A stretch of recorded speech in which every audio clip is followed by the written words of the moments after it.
కాంగ్రెస్ ఏడాదిన్నర పాలనపై మాజీ మంత్రి ఎమ్మెల్యే హరీష్ రావు తీవ్ర స్థాయిలో మండిపడ్డారు.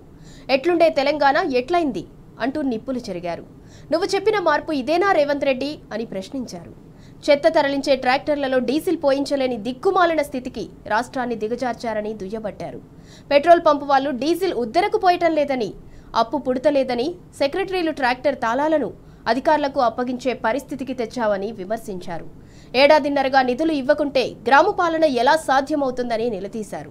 రేవంత్ చేతగానితనం పంచాయతీ అధికారులకు, పారిశుద్ధ్య సిబ్బందికి శాపంగా మారుతున్నదని ఆవేదన వ్యక్తం చేశారు. కేసీఆర్ గ్రామ పంచాయతీలను దేశం గర్వించే దిశగా తీర్చిదిద్దితే రేవంత్ రెడ్డి నిర్లక్ష్యం వల్ల పంచాయతీలు కునారిల్లుతున్నాయని హరీష్ రావు విమర్శించారు. బీఆర్ఎస్ ప్రభుత్వం పంచాయతీల సంఖ్యను 12,941కి చేర్చి ప్రతి గ్రామ పంచాయతీకి ట్రాక్టర్, ట్రాలీ ఉన్న ఏకైక రాష్ట్రంగా తెలంగాణను నిలిపిందన్నారు.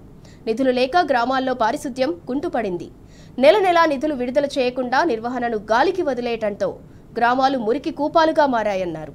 కాలిపోయిన వీధి దీపాలు మార్చటానికి నిధులు లేక గ్రామాలు చీకటిమయమవుతున్నాయని విమర్శించారు.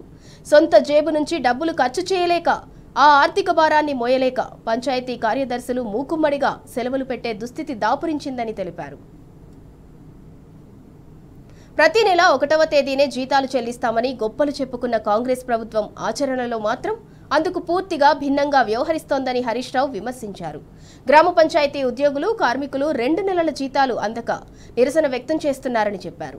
బీఆర్ఎస్ ప్రభుత్వం ప్రతి సంవత్సరం వానాకాలం ప్రారంభంలోనే ప్రత్యేక డ్రైవ్లు నిర్వహించేది. పల్లె ప్రగతి, పట్టణ ప్రగతి కింద పారిశుద్ధ్య నిర్వహణ కార్యక్రమాలు చేపట్టేది. కానీ కాంగ్రెస్ ప్రభుత్వం స్పెషల్ డ్రైవ్లు పక్కన పెడితే ఉన్న పనులు కూడా చేయటం లేదు. అవసరమైన నిధులు విడుదల చేయటం లేదని హరీష్ రావు మండిపడ్డారు.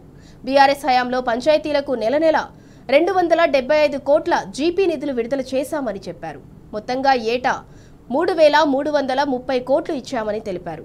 కానీ కాంగ్రెస్ ప్రభుత్వం నిధుల విడుదలలో తీవ్ర నిర్లక్ష్యం వ్యవహరిస్తోంది. ఇప్పటికైనా కళ్లు తెరిచి వెంటనే నిధులు విడుదల చేయడంతో పాటు పాడైపోతున్న గ్రామ పంచాయతీ వ్యవస్థను తిరిగి గాడిన పెట్టాలని ప్రభుత్వాన్ని డిమాండ్ చేశారు హరీష్ రావు.